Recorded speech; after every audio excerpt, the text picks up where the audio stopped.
Hello, my dear students. Good morning and जय Shri Krishna. Once more welcome to ASV Academy branch Neemuch. एक बार फिर से आप सभी का इस संस्था में स्वागत है. यदि आपने मेरा चैनल अभी तक सब्सक्राइब नहीं किया है तो प्लीज़ चैनल को सब्सक्राइब करिए, लाइक करिए और बेल बटन को दबाइए. ये मेरा कॉन्टैक्ट नंबर है 6263626524 और ये व्हाट्सअप नंबर है 9589629873. इस व्हाट्सअप नंबर के जरिए आप ग्रुप से जुड़ सकते हो. डियर स्टूडेंट्स, मैंने आप लोगों के लिए एक ग्रुप क्रिएट किया है बीएससी फर्स्ट ईयर फिजिक्स के लिए, तो आप सभी उस ग्रुप से जुड़िए और फ़ायदा उठाइए. फिजिक्स पेपर फर्स्ट स्टार्ट कर रहे हैं अपन. यूनिट फर्स्ट का नाम है वेक्टर यानी सदिश. आज का ये लेक्चर नंबर फर्स्ट है. अब देखिए अपन स्टार्ट करते हैं. सदिश जैसे नाम से पता चल रहा है, इसमें सदिश राशियों के बारे में अपने को पढ़ना है. देखो, राशियां दो प्रकार की होती है. एक होती है सदिश राशियां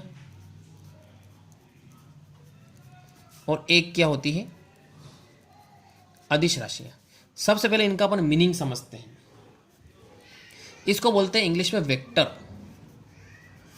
और इसको बोलते हैं स्केलर. क्लियर. अब सदिश राशियां, नाम से पता चल रहा है सदिश यानी स प्लस दिश, ऐसा लिख सकते हैं इसको. सदिश को स प्लस दिश. स मतलब के साथ यानी दिशा के साथ, यानी ऐसी राशियां जिन्हें दर्शाने के लिए दिशा की आवश्यकता होती है. क्लियर. उन्हें अपन क्या कहते हैं, सदिश राशियां कहते हैं, बिल्कुल सिंपल लैंग्वेज में. अदिश राशियां अ का मतलब होता है के बिना यानी दिशा के बिना, यानी वे राशियां जिन्हें दर्शाने के लिए दिशा की कोई आवश्यकता नहीं होती है, उनको बोलते हैं अपन अदिश राशियां. क्लियर, समझ में आ गया है. तो डियर स्टूडेंट्स, आज का अपन एक क्वेश्चन स्टार्ट करते हैं इस यूनिट में. पहला क्वेश्चन है, बहुत ही सिंपल है. देखो, ये क्वेश्चन है, सदिश और अदिश राशियां किन्हें कहते हैं, इनमें अंतर लिखना है. साथ में क्वेश्चन और ऐड किया अपनों ने. देखो इस प्रकार का, निम्न पर टिप्पणी लिखो. इसमें कुछ टिप्पणियां हैं. एकांक सदिश, शून्य सदिश, स्थिति सदिश, विस्थापन सदिश और ध्रुवी सदिश. डियर स्टूडेंट्स, आंसर अपन स्टार्ट करते हैं. देखो, एक एक चीज अपन क्लियर समझते हैं. सबसे पहले बात करते हैं अपन सदिश की. देखो, अभी जस्ट मैंने आपको बताया है कि सदिश यानी दिशा के साथ. क्लियर. सदिश राशियां क्या है, वे भौतिक राशियां जिन्हें दर्शाने के लिए परिमाण, किसकी जरूरत पड़ती है, परिमाण की भी जरूरत पड़ती है. परिमाण के साथ साथ दिशा की आवश्यकता होती है, क्या कहलाती है, सदिश राशियां कहलाती है. परिमाण का मतलब हो गया संख्या. क्लियर. यानी परिमाण भी चाहिए और दिशा भी चाहिए, सदिश राशियां कहलाती है. अब इन्हें कैसे दर्शाते हैं, इन्हें अंग्रेजी के मोटे अक्षर, जैसे मोटे अक्षर यानी इसको अपन इस टाइप से रिप्रेजेंट कर सकते हैं, कैपिटल लेटर जिसको बोलते हैं, ABC, ऐसे अंग्रेजी के मोटे अक्षर से प्रदर्शित करते हैं. और इनके ऊपर क्या करते हैं, ऐसे तीर के चिन्ह लगा देते हैं. क्लियर. कहीं कहीं पर स्मॉल लेटर भी यूज किया जाता है, उनके ऊपर क्या करते हैं, ऐसा वेक्टर का चिन्ह लगा देते हैं. Is that clear. तो ये होती है सदिश राशियां. तो सदिश राशियां क्या होती है, जिन्हें दर्शाने के लिए परिमाण के साथ साथ दिशा की भी आवश्यकता होती है, उन्हें बोलते हैं अपन सदिश राशियां. कैसे दर्शाते हैं, अंग्रेजी के मोटे अक्षर के ऊपर तीर का चिन्ह लगाकर इन्हें प्रदर्शित करते हैं. अब इसमें देखो, एक एक उदाहरण को समझना है. सबसे पहले अपन विस्थापन और वेग, इन दो चीजों को समझते हैं. विस्थापन क्या होता है, डिस्प्लेसमेंट. जैसे मान लो ये दो पॉइंट हैं आपके सामने. क्लियर. ए और बी. अब यहां पर ए से बी पर जाने के अलग अलग रास्ते अपन लेते हैं. जैसे एक रास्ता ये हो गया, एक सीधा रास्ता हो गया, एक रास्ता ऐसे हो गया. क्लियर. तो आपके सामने तीन रास्ते हैं, ये पहला, दूसरा और तीसरा. अब ए और बी के बीच में दूरी अपन देखें तो तीनों रास्तों में अलग अलग है. बीच फर्स्ट वाले में जो डिस्टेंस है, सबसे कम वाला कौन सा है, ए बी वाला हो गया. ये सेकंड वाला. सबसे बड़ा रास्ता कौन सा हो गया, तीसरा हो गया. क्लियर हो गया. तो ए और बी के बीच यदि आपसे पूछा जाए कि विस्थापन कौन सा है, तो विस्थापन जो है सबसे शॉर्ट डिस्टेंस, सबसे कम दूरी जो है वो अपन नोट करेंगे. और एक सदिश राशि होती है, क्योंकि इसमें दिशा की आवश्यकता होती है कि विस्थापन किधर से किधर की तरफ देख रहे हो, ए से बी की तरफ देख रहे हो. क्लियर. तो दो बिंदुओं के बीच चली गई न्यूनतम दूरी, वो भी एक निश्चित दिशा में, उसको अपन कहते हैं विस्थापन। Is that clear? तो विस्थापन किस प्रकार की राशि होगी? एक सदिश राशि होगी, क्योंकि इसमें दिशा की आवश्यकता है। इसके बाद आता है वेग के बारे में। वेग, अब वेग क्या होता है? वेग होता है विस्थापन में परिवर्तन की दर, यानी विस्थापन बटे समय। इसको अपन क्या कहते हैं? वेग कहते हैं। क्लियर? विस्थापन में परिवर्तन की दर को क्या कहते हैं? वेग कहते हैं। अब विस्थापन सदिश राशि है तो वेग भी क्या होगी? सदिश राशि होगी। जैसे एग्जाम्पल के लिए एक गाड़ी 50 किलोमीटर प्रति आवर की चाल से ए से बी की तरफ जा रही है, ऐसा आपने कहा। तब यहाँ पे 50 किलोमीटर प्रति घंटा जो है, ये इसको अपन कहेंगे वेग, चाल नहीं कहेंगे। क्या कहेंगे? वेग कहेंगे। क्यों? क्योंकि अपन दिशा की बात कर रहे हैं कि ए से बी की तरफ जा रही है। हाँ, यदि मान लो ऐसा कहें कि एक गाड़ी 50 किलोमीटर प्रति घंटे की चाल से जा रही है, अब ये नहीं बताया कि किधर जा रही है, ए से बी की तरफ जा रही है कि बी से ए की तरफ आ रही है, तब उसे अपन क्या कहेंगे? ओनली चाल कहेंगे। क्लियर? तो चाल और वेग में आपको डिफरेंस पता होना चाहिए। चाल में दिशा नहीं होती है तो ये अदिश राशि होगी, वेग में दिशा होती है तो ये क्या होगी? सदिश राशि होगी। देखो और पढ़ते बन आगे। विस्थापन हो गया, वेग हो गया। इसके बाद त्वरण। त्वरण होता है वेग में परिवर्तन की दर, तो ये भी क्या होगी? सदिश राशि होगी। बल, बल यानी एफ, एफ से लिखते हैं उसको फोर्स। क्लियर?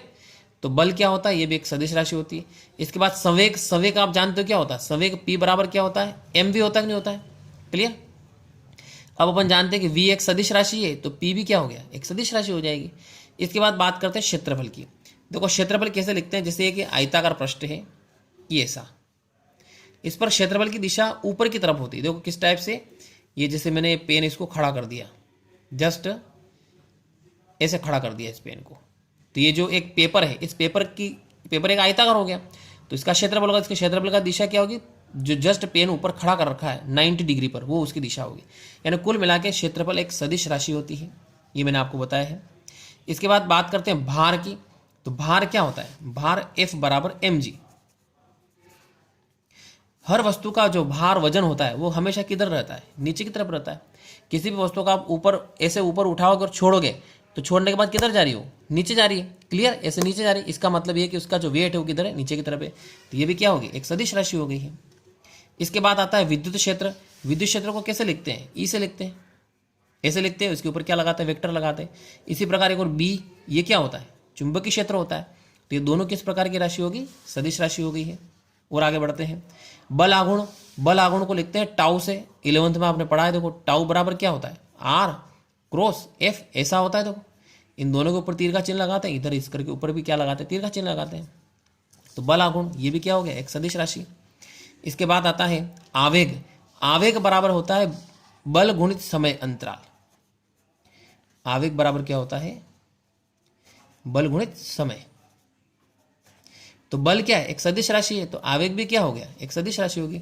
तो इज दैट क्लियर? ये आपको समझ में आ गया है कि इसके एग्जाम्पल कौन कौन से? विस्थापन, वेग, त्वरण, बल, संवेग, क्षेत्रफल, भार, विद्युत क्षेत्र, चुंबकीय क्षेत्र, बल आघूर्ण, आवेग, ये सभी किस प्रकार की राशियां होगी? सदिश राशि होगी। तो सदिश राशियां कंप्लीट हो गई है डियर स्टूडेंट्स। सेकेंड अपन आगे स्टार्ट करते हैं, अदिश राशियों के बारे में बात करते हैं। देखिए अदिश राशियां ठीक अपोजिट आ जाएगा। वे भौतिक राशियां जिन्हें दर्शाने के लिए केवल परिमाण की आवश्यकता होती। इसमें दिशा की आपको कोई आवश्यकता नहीं है, यानी दिशा की कोई आवश्यकता नहीं होती। और इसे क्या करते हैं? अंग्रेजी के सादे अक्षर से प्रदर्शित करते हैं, उसके ऊपर कोई वेक्टर का, तीर का चिन्ह नहीं लगाते। जैसे एक एग्जाम्पल ले चलो, ए बी सी, ये 3 अंग्रेजी के अपनों ने स्मॉल लेटर लिखे हैं, ये अदिश राशियां हैं। क्लियर?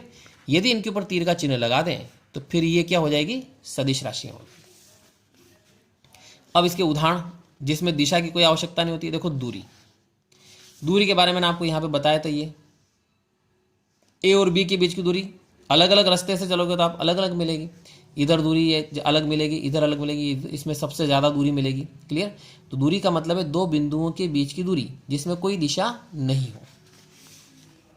दूरी के बाद आता है चाल, वेग का उल्टा। वेग में अपनों ने पढ़ा था वेग सदिश राशि है, चाल क्या? अदिश राशि। इसके बाद आयतन, उधर क्या पढ़ा था अपनों ने? क्षेत्रफल पढ़ा था। द्रव्यमान, उधर क्या पढ़ा था? भार। इसमें कार्य, कार्य एक अदिश राशि होती है, उधर पढ़ा था अपनों ने बल आघूर्ण। फिर समय, समय जो टाइम होता है इसमें कोई दिशा की आवश्यकता, जैसे आपसे भी पूछा जाए कि क्या टाइम हो रहा है, तो आप जैसे बताओगे कि 10 बज रही है, क्लियर, 10 PM हो रहा है या 10 AM हो रहा है, तो इसमें दिशा की आवश्यकता नहीं है कि किस दिशा में टाइम हो रहा है, दिशा से कोई मतलब नहीं हो रहा है, तो ये क्या होगी, अदिश राशि हो गई। इसके बाद और बात करते हैं ताप, टेम्परेचर। जैसे आज आपके नीमच का टेम्परेचर मान लो 30 डिग्री सेंटीग्रेड है, तो उसमें दिशा की आवश्यकता है ही नहीं, मतलब ये क्या हो गया, अदिश राशि हो गई। फिर ऊर्जा हो गई है, लंबाई हो गई है, विशिष्ट ऊष्मा हो गई है, आवेश हो गया है, विद्युत धारा हो गई है, शक्ति हो गई है, आवृत्ति हो गया है, कोण हो गया, ये सारी किस प्रकार की राशियां हैं, अदिश राशियां। अब आगे बढ़ते हैं, इन दोनों में डिफरेंस, अंतर किस प्रकार से करेंगे। देखो बिल्कुल सिंपल पॉइंट है। देखो पहला पॉइंट देखते हैं। सबसे पहले इन्हें दर्शाने के लिए परिमाण के साथ साथ दिशा की भी आवश्यकता होती है, दिशा भी चाहिए, लेकिन इन्हें दर्शाने के लिए दिशा की आवश्यकता नहीं है, केवल परिमाण की आवश्यकता होती है, दिशा की कोई आवश्यकता नहीं है। सेकेंड पॉइंट, अब इनको आपको जोड़ना है या घटाना है या गुणा करना है, तो आपको स्पेशल गणित की आवश्यकता होती है, जिसको बोलते हैं सदिश बीज गणित, एक स्पेशल गणित की आवश्यकता होती है। लेकिन इन्हें जोड़ने, घटाने या गुणा भाग करने के लिए सिंपल गणित की आवश्यकता होती है, साधारण गणित।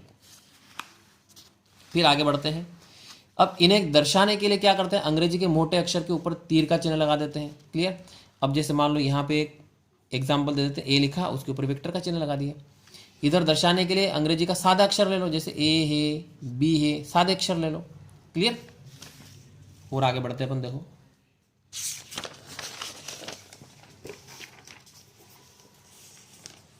यस। चौथा पॉइंट, दो सदिश राशियों का गुणनफल सदिश या अदिश हो सकता है। देखो कैसे, ये दो सदिश राशियां हैं, ए और बी, क्लियर। अब इनका गुणनफल दो प्रकार का होता है। एक होता है डॉट प्रोडक्ट, आप पढ़ चुके हो, ए डॉट बी। एक होता है क्रॉस प्रोडक्ट, ए क्रॉस बी, क्लियर। जब आप डॉट प्रोडक्ट निकालते हो तो इससे आपको अदिश राशि मिलेगी, ए क्रॉस बी निकाल दो तो इसमें आपको सदिश राशि मिलेगी। कुल मिला के अपन देखें कि इनका गुणनफल दोनों प्रकार का हो सकता है, सदिश भी हो सकता है और अदिश भी हो सकता है। लेकिन इधर क्या होगा कि दो अदिश राशियों का गुणनफल हमेशा एक अदिश राशि ही होगा। आगे बढ़ते हैं, उदाहरण 3-4 उदाहरण देना अपने को, विस्थापन वेग, त्वरण बल संवेग, इधर लंबाई, दूरी, चाल, आयतन, कार्य, इस टाइप से। तो ये सदिश राशियाँ और अदिश राशियाँ क्या होती है, इनमें अंतर, ये चीज़ कंप्लीट हो गई है। अब जो अलग अलग पॉइंट्स है उसके बारे में पढ़ेंगे। देखो सबसे पहले बात करते हैं एकांक सदिश। एकांक सदिश क्या होता है, देखो एकांक सदिश, अब ये क्या होता है, यानी एक ऐसा सदिश जिसका परिमाण निकालें और यदि 1 आ जाए तो इस ए को अपन क्या कहेंगे, एकांक सदिश कहेंगे, क्लियर। यानी वह सदिश जिसका परिमाण कितना हो, 1 इकाई हो, उसे अपन कहते हैं एकांक सदिश। अब एकांक सदिश कैसे रिप्रेजेंट करते हैं, ऐसे वेक्टर लगा के उसके ऊपर कैप लगा दो। इसका फार्मूला ऐसा होता, देखो सदिश बटे सदिश का मापांक, क्लियर। देखो अपन देखते हैं किस टाइप से है। वह सदिश जिसका परिमाण एकांक या इकाई होता है क्या कहलाता है, एकांक सदिश कहलाता है। एकांक सदिश का फार्मूला ये होता है, एकांक सदिश बराबर सदिश बटे सदिश का मापांक, क्लियर। फिर इसको अपन इस प्रकार से लिखेंगे, देखो ए उसके ऊपर केप लगा दी, इक्वल टू सदिश बटे सदिश का मापांक, क्लियर हो गया। ये हो गया अपने एकांक सदिश। एकांक सदिश के बाद बात करते हैं शून्य सदिश। सेकेंड पॉइंट आता अपने क्या आ रहा है, शून्य सदिश। अब शून्य सदिश क्या होता है, शून्य सदिश को या जीरो वेक्टर को ऐसे लिखते हैं, जीरो लिख के उसके ऊपर केप लगा, मतलब वेक्टर का चिन्ह लगा दो। या वेक्टर का चिन्ह नहीं लगाना चाहते हो तो आप क्या करो, जीरो को ऐसे घोट के लिख दो, तो ऐसा आप लिखोगे तो इसका मतलब भी क्या हो गया, शून्य सदिश हो गया। अब शून्य सदिश क्या होता है, जिसका मापांक या परिमाण जीरो होता है, उसको अपन क्या कहते हैं, शून्य सदिश कहते हैं। बिल्कुल सिंपल है, देखो क्लियर। वह सदिश जिसका परिमाण शून्य होता है शून्य सदिश कहलाता है। इसे जीरो उसके ऊपर केप तीर का चिन्ह या फिर जीरो ऐसा घोट के अपन लिख देंगे। अगला देखते हैं अपन, देखो स्थिति सदिश। अब स्थिति सदिश क्या होता है इसको समझना है। देखो ये आप 3 डायमेंशनल में जानते हो, 3 अक्ष होते हैं, एक्स वाई जेड। क्लियर। अब यहाँ पर कोई सा भी एक बिंदु P ले लें, इसका निर्देशांक ले लेते हैं अपन एक्स वाई और जेड, और ये हो गया मूल बिंदु O। यहाँ से आपने इसको लाइन को ऐसे मिला दिया, तो इसको बोलते हैं आर, उसके ऊपर कैप।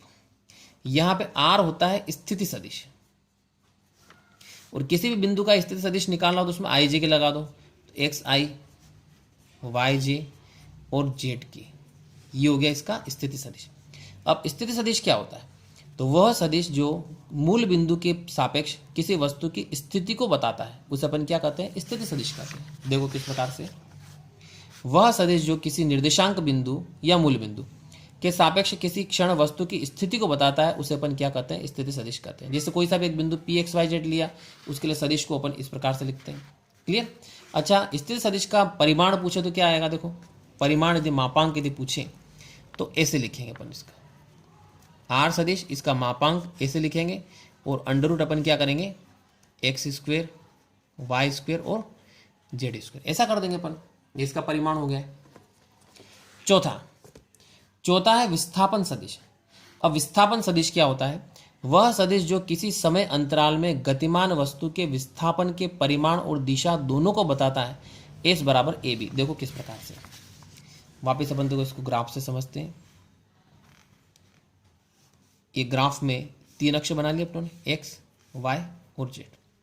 अब यहाँ पर अपन क्या करते हैं, 2 बिंदु लेते हैं, एक बिंदु ए ले लिया, दूसरा बिंदु क्या ले लिया, बी ले लिया।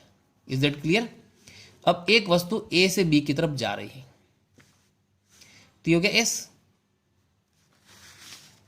अब यहां पे ये हो गया मूल बिंदु।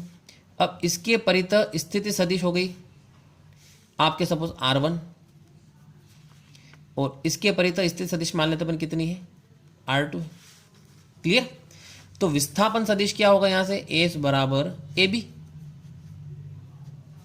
और ए बी कैसे निकलता है, बी का स्थिति सदिश माइनस ए का स्थिति सदिश उल्टा घटाते, तो बी का स्थिति सदिश क्या है, R2, और इसका क्या है, R1। तो ये हो गया आपके विस्थापन सदिश। तो विस्थापन सदिश क्या बताता है कि किसी वस्तु का एक बिंदु से दूसरे बिंदु पर जो विस्थापन है उसका परिमाण और दिशा दोनों को बताएगा, उसको बोलते हैं अपन विस्थापन सदिश। तो साथ में आप ये ग्राफ और प्लस ये चीज इसमें ऐड कर सकते हो, इसमें केवल डेफिनेशन लिखिए। अब लास्ट है इसमें ध्रुवीय सदिश। अब ये ध्रुवीय सदिश क्या होता है, वह सदिश जिसका प्रारंभिक बिंदु या कार्यकारी बिंदु ज्ञात होता है उसे बोलते हैं ध्रुवीय सदिश। देखो किस प्रकार से, जैसे ये एक सदिश हो गया ए, अब इसका कार्यकारी बिंदु प्रारंभिक बिंदु अपने को पता है, जिसको ओ मान लेते हैं सपोज। यदि ये बिंदु अपने को पता है तो इस सदिश को अपन कहेंगे ध्रुवीय सदिश, ध्रुवीय सदिश। तो डेफिनेशन समझ में आ गई। तो एक बार फिर से देखते हैं अपन डेफिनेशन किस टाइप से है, कि वह सदिश जिसका प्रारंभिक बिंदु या कार्यकारी बिंदु पहले से ज्ञात होता है उसे अपन क्या कहते हैं, ध्रुवीय सदिश कहते हैं। तो डियर स्टूडेंट्स, ये आज का क्वेश्चन थ्योरेटिकल था, इसमें मतलब थ्योरी यानी याद करने जैसे ही है। आपको वीडियो कैसे लगी कमेंट जरूर करिए, एंड थैंक्स।